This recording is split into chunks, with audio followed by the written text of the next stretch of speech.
Welcome to Week 11 matchups that matter. Today we're breaking down all 15 minus Thursday Night Football games of the Week 11 slate, going through everything you guys need to know to set your fantasy football lineups, who you should be starting, sitting, over-under, spreads, sharp bets, DVOA, all that good stuff, plus the stat of the game for every single matchup. So let's get right into it. Quick reminder before we get into it, go follow us over on Instagram because TikTok decided to deactivate my account for posting underdog picks. So all the short form content will be here and over on the Instagram page. Make sure you guys are following over there. But let's get into the first game. We do have yet another international game here. We have a game in Madrid, in Spain. So we should have another 9:30 kickoff on the East Coast, 6:30 a.m. on the West Coast. Make sure you guys are up and setting your lineups.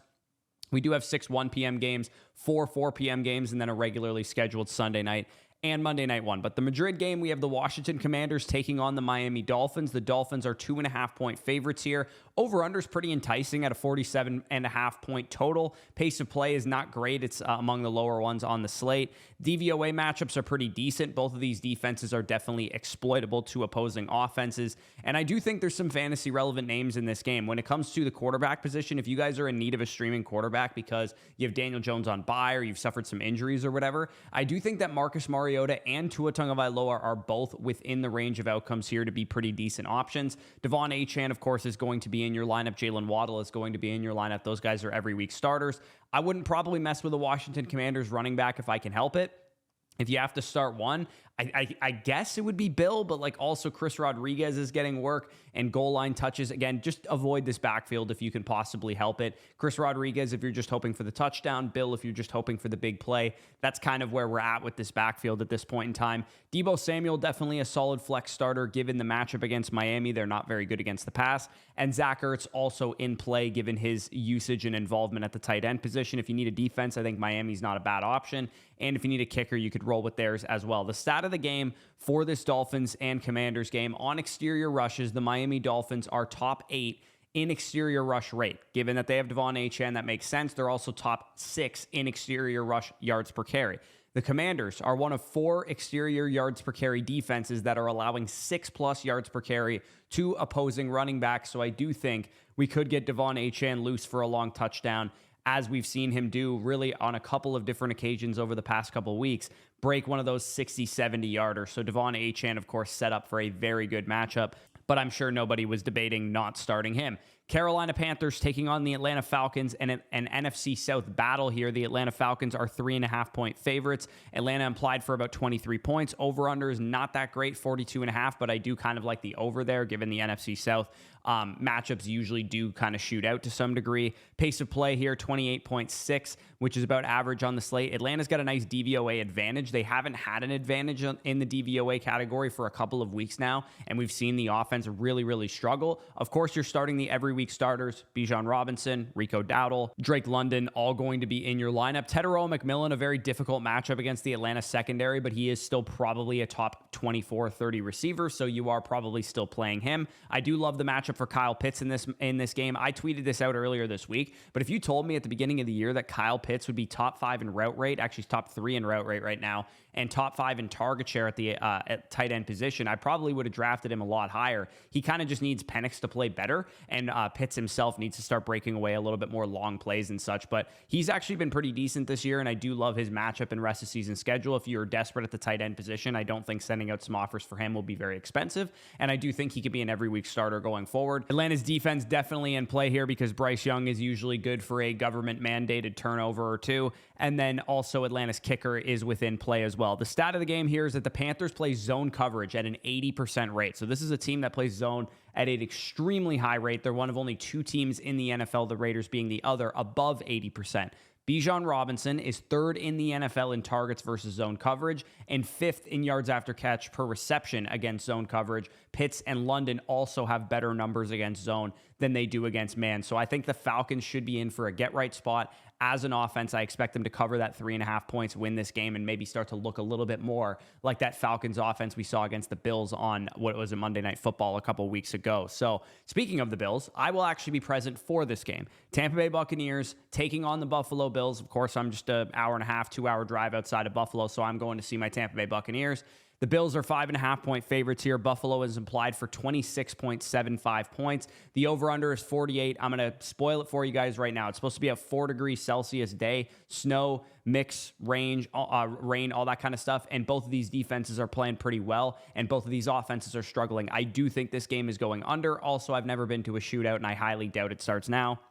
Both of the offense, though, have top 10 DVOA advantages, so it is possible this game's a little bit more frisky, especially if Tampa Bay gets Bucky Irving or Chris Godwin back, or both, potentially. Both of them are limited in practice as of today. We will have to wait and see what happens on Friday's practices, and, of course, what they official kind of report is from Todd Bowles. I'm sure he's going to say they're playing or they're not playing at some point later today or tomorrow, so stay tuned for that news. Of course, you are starting Josh Allen, James Cook, Rachaad White if Bucky Irving is out. Bucky Irving, of course, if he is playing, he'd be out there. Emeka Egbuka is in your lineup, but he is expected to see shadow coverage from Christian Benford, who's been pretty good against number one wide receivers. Tez Johnson definitely in flex consideration. If Chris Godwin plays, that would downgrade Tez Johnson quite a bit. However, I do think given the game environment, you might be still inclined to start a guy like Tez as a top 40-ish receiver, but if Chris Godwin remains out, he is a top 30 play for me, knowing that Emeka Egbuka has a little bit more of a difficult matchup. Khalil Shakir definitely in play for you guys as well. The Buccaneers do have one of the best slot corners in the league, though, in Jacob Parrish, who for my money has been a Defensive Rookie of the Year candidate. So keep that in mind for Khalil Shakir. Maybe if you want to get really cute, you could throw Keon Coleman out there, but I just don't think that is a wise decision. Baker Mayfield, not an every week starter at this point, especially in a rough game environment, not good weather. This is a Florida team. I don't think you absolutely have to start Baker Mayfield if you have a better option, but he is probably in your lineup for the most part. K. Doughton, really tough matchup for him, but he is definitely in play if Godwin is missing, especially if Bucky is out too. Both kickers always in your lineup. Chase McLaughlin, one of the best kickers in fantasy right now. And Matt Prater's been pretty solid as well. Stat of the game, teams run versus the Buffalo Bills. This is a team that is number one in pass rate over expected allowed, aka teams run the ball against them. If Bucky Irving returns, the Buccaneers offense, which is 24th in rushing EPA and 32nd in explosive rush rate, could be in for a nice day here. So hopefully we do get Bucky Irving back for this game, although personally, I think he will be back in week 12, not in week 11, although that could make me look stupid if some report comes out when you guys are listening to this. Los Angeles Chargers taking on the Jacksonville Jaguars here. The Chargers are 3-point road favorites against Jacksonville. The Chargers implied for 23.25 points. Over under a 43.5, under catching a good amount of the steam here. The pace of play is pretty solid, though. Both of these teams could run very up-tempo types of offenses against the opposing defense. Justin Herbert is definitely one of the best quarterback starts on the entire week. I have him as a top 6 option this week. Travis Etienne and Kamani Vidal are both inside my top 24-ish or so at running back. I think both of them might even be inside my top 20, so both of them are to be relied upon as starters this week. Travis Etienne coming off a nice touchdown. Kamani Vidal coming off a big game against the Pittsburgh Steelers. Ladd McConkey and Quentin Johnson versus Jacksonville secondary is a big-time mismatch. Keenan Allen is in play, but keep in mind that Keenan Allen is basically operating as a clear-cut third receiver, and a Rodney Gadsden, who is currently practicing after suffering an injury on Sunday Night Football, should be back for this game, and whenever he plays, Keenan Allen tends to see a downtick in his overall snaps. So Gadsden, Ladd McConkey, Quentin Johnson, make sure those guys are out there for you. Brian Thomas Jr., as of today, is a limited participation in practice Wednesday and Thursday. We do not know for sure if he will be back. If he is back, he is a top 30 receiver for me. If he is not back, Jacoby Myers is a top 30 receiver for me, and Parker Washington, who is also kind of in and out of practice right now, is a name to keep an eye on. So Jacksonville's wide receiver core is not one that we can reasonably predict until closer to Sunday, but just keep in mind that Brian Thomas Jr., Jacoby Myers, and Parker Washington, if healthy, are all definitely in play depending on who's in and who's out. If I had to guess right now, it would probably be Brian Thomas Jr. is in, but kind of limited or on a pitch count. Jacoby Myers may be the preferred option of those guys, who is now in his second game with the team. Should have the playbook a little bit more digested and whatnot. Stream the Los Angeles Chargers defense as well. This is definitely a defense that is in play. Jacksonville is at home, I get it, but they're not a very strong home team advantage type of team. And the Chargers defense did completely dismantle the Pittsburgh Steelers on Sunday Night Football. Both kickers are definitely top 12 options. Cam Little been very, very good from range, and Cameron Dicker gets a lot of run there as well. Stat of the game here is that the Jaguars secondary leads all teams in fantasy points allowed to the wide receiver position who are aligned out wide. The number one receiver on the Chargers in out wide rate is Quentin Johnston. And in the slot, they have one of the toughest 6 matchups for slot wide receivers. So this is very much a team that you want to spread out across the field, get downfield against. And Quentin Johnston is the type of dude that can do that. So make sure he is in your lineup this week. Higher than 41.5 receiving yards is what I'm rolling with. Ladd McConkey about a 60% slot rate, so he could have a down game. And of course, when Keenan Allen comes into the game, he is usually in the slot. McConkey usually on the outside. So hopefully Keenan Allen is in the game a lot, so that Ladd McConkey, for my sake in the Flock League, is on the outside, where the Jaguars are a little bit more susceptible to wide receivers. Minnesota Vikings taking on the Chicago Bears.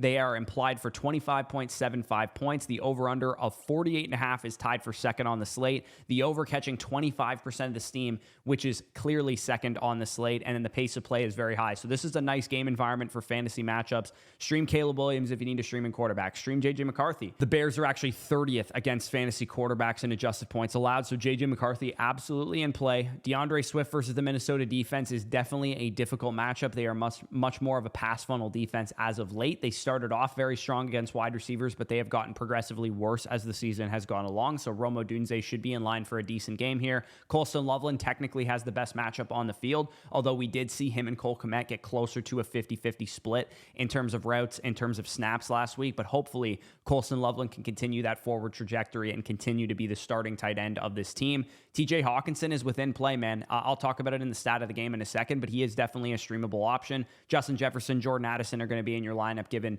their target shares as of late. And Aaron Jones, who we've talked about all week as a big-time riser given his workload, receiving touches, and how he's been looking the last 2 games that he has been back, and definitely in your lineup. If you guys need a defense, I do think Minnesota is in play. Chicago's been pretty good. Caleb Williams has been pretty good at avoiding sacks, avoiding negative plays, and that kind of thing. But Brian Flores could dial this one up. The Minnesota Vikings are at home. The formula is there for the Vikings defense to be pretty decent. Both kickers are in play, Santos and Reichert, given the over-under of this game. Stat of the game here, the Bears defense is second in fantasy points per game allowed to the slot receiver position.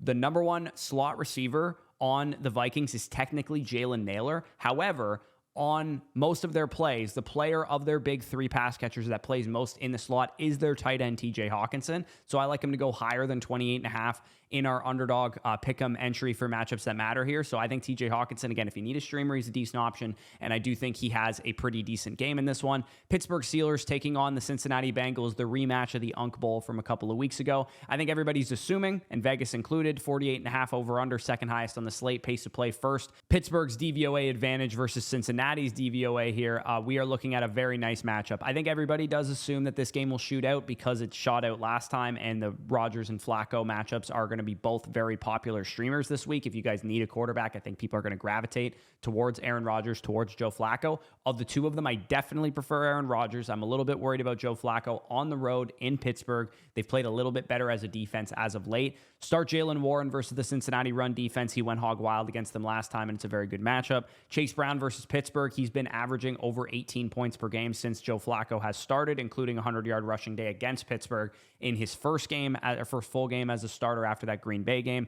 Start Jamar Chase, start T. Higgins. Of course, they've been absolute studs with Joe Flacco. DK Metcalf is going to see shadow coverage from DJ Turner, who has done a very good job at taking away opposing number 1 wide receivers. And after DK Metcalf, the Steelers have absolutely no good wide receivers. If you were desperate because DK Metcalf could get kind of taken out of this game and you wanted to mess around with Jonnu Smith, or you need an anytime touchdown bet and you want to throw a bet on Darnell Washington or Pat Freiermuth, I do think that the Steelers could deploy a similar formula and use their tight ends quite a bit in this game. Jonnu Smith being the one that you would want of those options. Noah Fant also a decent option if you need a tight end, assuming Mike Gesicki is not back yet, which I don't think he is. And then Pittsburgh's defense definitely in play, and Chris Boswell definitely in place. The stat of the game for this one is that this is strength on weakness. The Bengals lead all teams in fantasy points to outside wide receivers. No shock, they have T. Higgins and Jamar Chase. The Steelers are third last in stopping outside wide receivers. In the first matchup, we saw Jamar Chase be the guy get absolutely peppered with targets. I do actually like T. Higgins to potentially have a really big game in this one. They're also top 5 in pass rate over expected, meets a defense allowing the most offensive plays in football. So Cincinnati's got a good matchup. Pittsburgh's got a good matchup. I worry that it's a bit of a trap game, but I do think both offenses process-wise look like really good bets. Texans versus the Tennessee Titans here. The Texans are 6.5-point road favorites against Tennessee. I can keep this one brief because it's a disgusting game environment. It has the lowest over-under on the slate, 37.5. The pace of play is down there. Under is catching some steam. Tennessee's DVOA is absolutely horrendous. Houston's DVOA is skewed because they don't have CJ Stroud in this one. He has been officially ruled out with a concussion. Sit both quarterbacks. Nobody's starting either of them. Woody Marks and Nico Collins are the only players in this game that are absolute must-starts because Nico is getting the targets. Woody Marks getting the workload, and we did actually have some comments this week talking about how he's not a rookie anymore and he's going to get more touches. So Woody Marks and Nico Collins are the only guys in which I would feel confident starting in this game. On the Titans side of things, if you got to throw Tajay Spears or Tony Pollard out there, I pray for your soul, but I guess you could do it because they get volume. Calvin Ridley coming off of an injury. If he does play at all, I probably don't want to mess with it. Alec Manor and Shamiri DK also don't really want to mess with it. Dalton Schultz, if you needed a tight end and he's back because he currently isn't practicing right now, you could throw him out there as a streamer because the Texans are implied for the majority of the points in this game. But generally speaking, I think there's better options. If you do need some starters from this game, I think that Kaimi Fairbairn, assuming he's back, which I'm not keeping up with kicker news, I apologize for that. If he is back for this game, you could start him.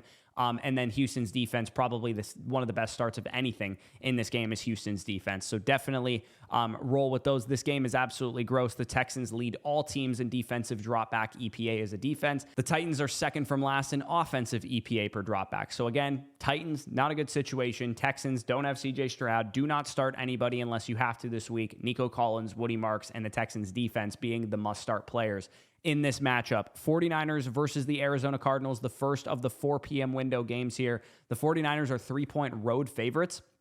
Arizona is giving up some wood here with Brock Purdy coming back, with Ricky Pearsall coming back. This line might move more in favor of San Francisco, and it might be like 4.5 by the time we get to kickoff here, especially with no Marvin Harrison and Jacoby Brissett going to be shorthanded without his number one wide receiver, who is expected to be out at least this game with an appendix issue, maybe next week as well. Most of the time we see players out 1 to 2 games with appendix stuff, assuming it wasn't like a severe rupture or anything like that.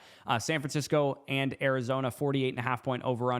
Overcatching 16% of the steam. San Francisco's DVOA is 8th best on the entire slate. Arizona with a slight advantage DVOA-wise as well. On the 49ers side of things, I think you can fire up a lot of players, man. Christian McCaffrey, of course, going to be in everyone's lineup, as is George Kittle. But I do think Brock Purdy is a reasonable streamer who is expected to start this game and be back. Juwan Jennings definitely could be in your lineup. And Ricky Pearsall, also expected to be back for this game, could be in your lineup too. So a lot of great 49ers options if you need to start them. If you need Arizona Cardinals options, you're going to have to dig deep and get gross with it. Amari DiMercado, probably the best running back to own in this backfield right now, given how he's played the last 2 games. Trey Benson not expected to be back yet. Michael Wilson, if you need a receiver, is definitely a viable option. Greg Dortch could see an increased role as well because of the 49ers' susceptibility to opposing slot receivers. They're number 1 in opposing slot fantasy points per game. So maybe you could see Greg Dortch get involved. I wouldn't probably mess with it in season long, maybe more of a DFS thing.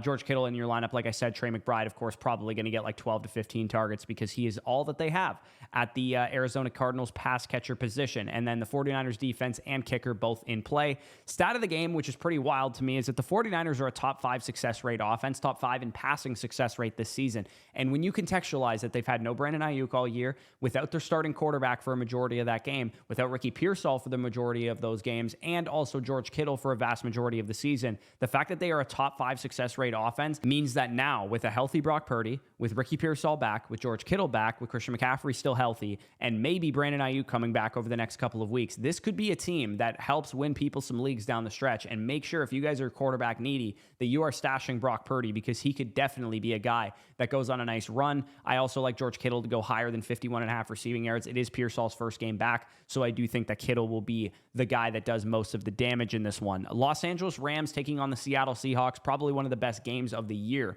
slated, because these two teams both host one of the best receivers in the league. First team All-Pro lists. I'm saying it's Puka Nacua and Jackson Smith and Jigba right now. So we're talking about 2 of the best receivers in the game. Both of these teams are like the number 1 and number 2 graded quarterback per PFF right now, Darnold and Matthew Stafford. Both of these teams are number 1 and 2 in most people's power rankings right now. So this is a very, very good matchup.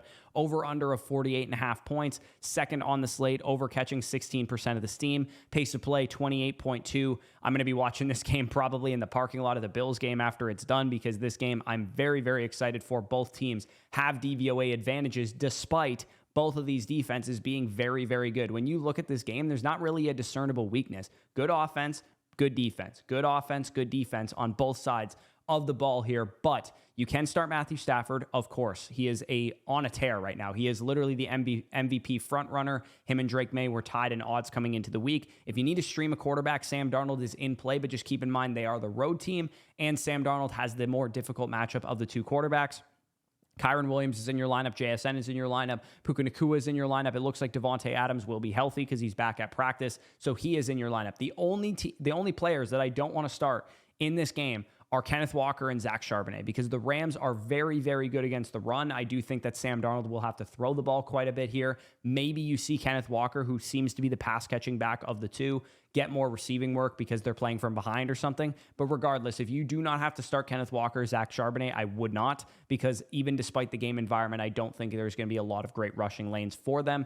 AJ Barner, if you need a streaming tight end, is not a bad option. Both kickers are definitely in play given the scoring environment of this game. Coverage-wise, Puka Nacua and Devontae Adams could feast in this one. The Seahawks are second in two high safety looks in the NFL nearly 60% of the time. The Rams lead the NFL in fantasy points per dropback for two high looks for the receivers. So Puka Nacua probably going to have a 10-plus target game in this one. Devontae Adams probably going to have a 10-plus target game in this one. So make sure if you are going up against those two, you prepare accordingly. And if you have those two, maybe go safer lineup decisions in your lineup elsewhere, because they are probably going to feast. And again, Matthew Stafford probably going to feast as well. And two high boxes are also good for Kyron Williams.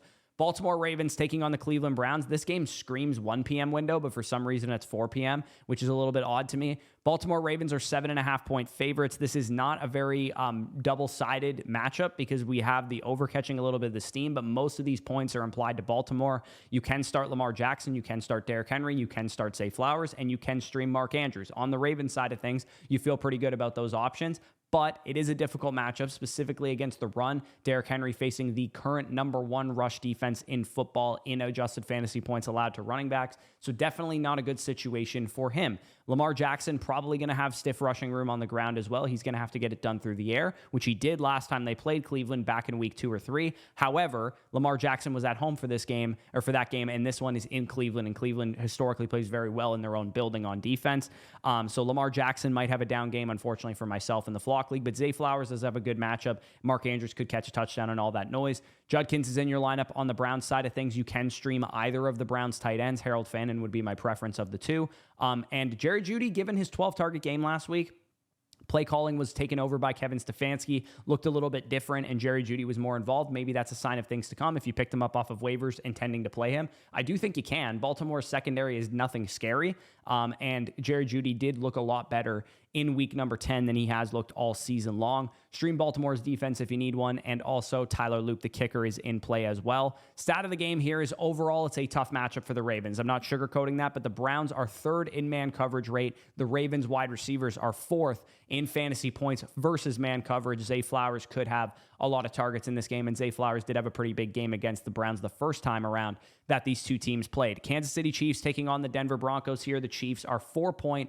road favorites heading into Mile High. I tend to think that the Broncos cover 4 points, and this will come down to a last-second field goal or something like that. Kansas City is implied for 24.25. Not a very positive matchup for a lot of fantasy assets across the board, because these are two of the better defenses in football. Over under a 44.5 is not inspiring. The money is about even in terms of the over and the under. The pace of play is very high, though. Both of these offenses should get a lot of plays in. Kansas City's DVOA is favored despite the really good defense that they're going up against. So you could start Patrick Mahomes, you can start Rashee Rice, you can start Travis Kelce with confidence.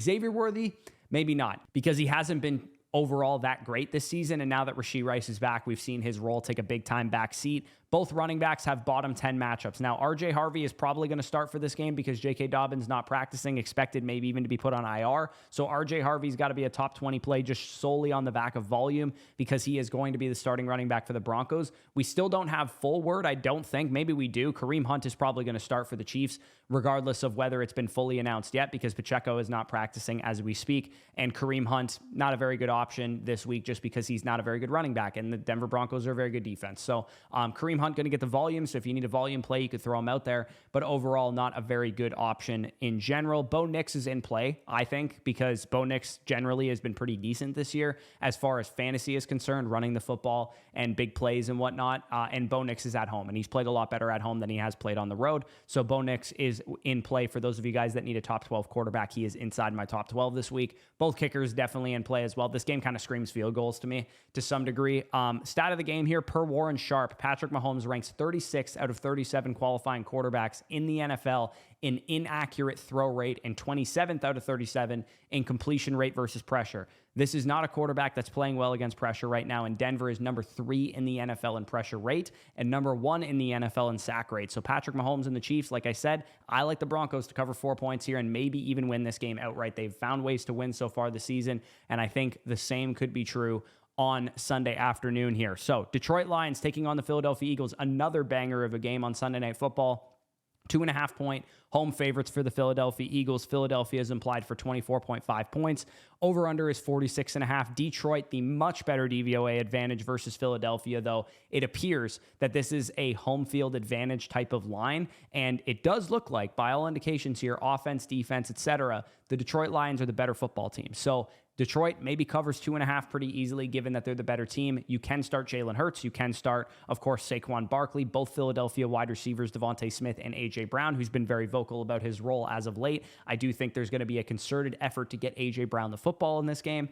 And, of course, Dallas Goedert has been pretty much an every week starter at tight end. On the Lions side of things, Jared Goff, a little bit more of a sketchy start given the road matchup against a pretty good defense. But Jahmyr Gibbs is out there for you. David Montgomery is probably out there for you as well. And, of course, the Lions wide receiver duo of Amon-Ra St. Brown and Jamison Williams, who's really caught fire as of late, also out there for you. Sam Laporta, assuming he plays, is out there for you too, but he is not practicing as of Wednesday and Thursday. We'll see what happens today. Maybe he'll be good to go for Sunday Night Football, but as of now, I'm a little bit worried about his health, and both kickers are definitely in play there. Jake Bates and Jake Elliott, both probably set up to have some field goals in this one. The stat of the game here is the big pass play could be a get-right spot for Philadelphia because the Lions are 32nd in air yards per pass play allowed as a defense. The Eagles are 3rd in air yards per pass attempt, so they like to throw the ball downfield. They just haven't been doing it effectively to A.J. Brown consistently.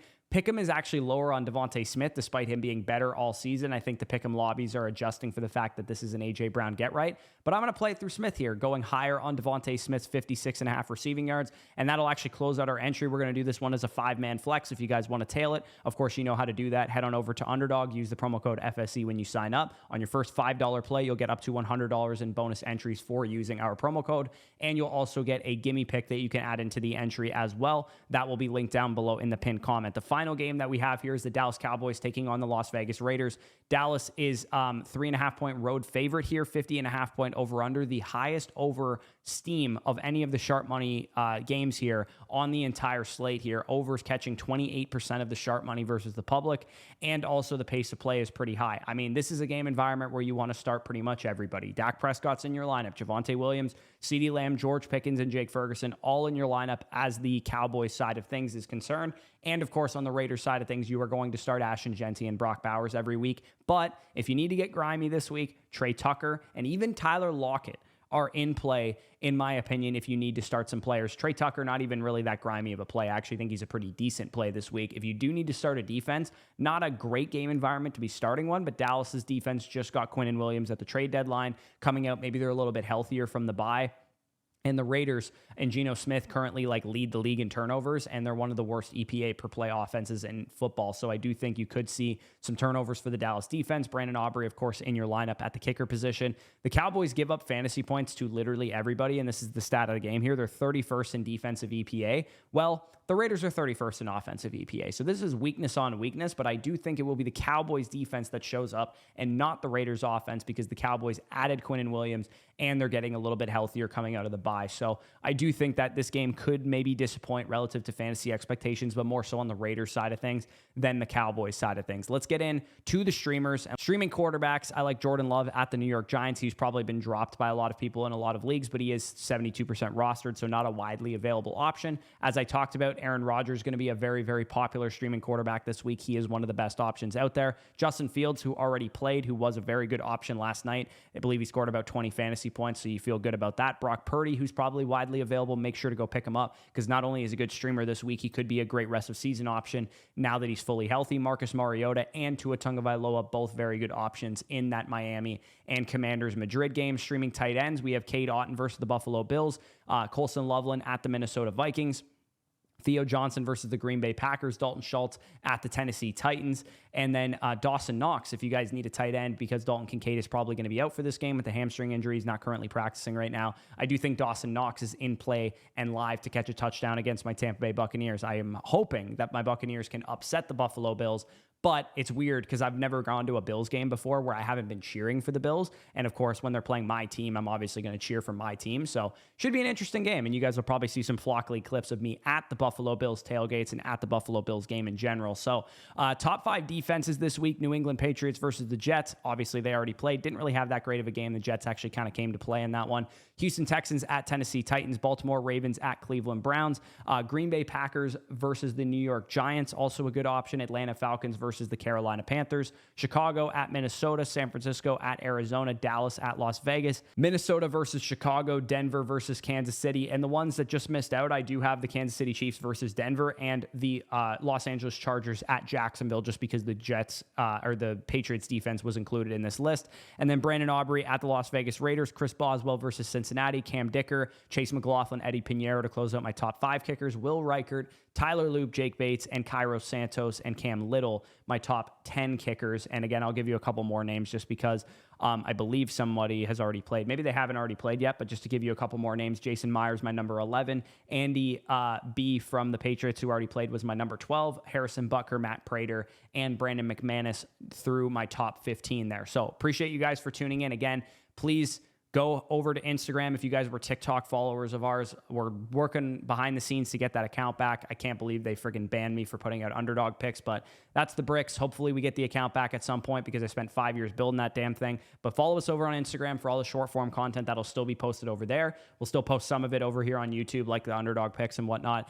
The streamers you guys have been really enjoying as well. So stay tuned for all of that. Also, if you guys do want some bonus content from us, our rankings rest of season, weeklies, Dynasty rankings, Dynasty trade value chart. Use our My Teams feature to help make trades in your fantasy football leagues with the trade deadlines coming up. That is a very important feature to use, as is our trade calculator, which is adjustable to your specific league settings. If you're in a start 7-10-man league, it's going to give you a different answer than if you're a 14-man start 11 league where depth is more important. So definitely check out all of that stuff. That will be linked down below in the pinned comment over on flockfantasy.com. You can get a 7-day free trial and 30% off of any of the packages by using the promo code FSE. If you sign up annually, you'll get a free live team review from us. And of course, you can also get nice discounts across the board on start sit questions, trade questions, and all that kind of stuff. So check that out down below if you guys are interested. Like, comment, subscribe if you enjoyed this video. But with that being said, peace out. I'll talk to you soon.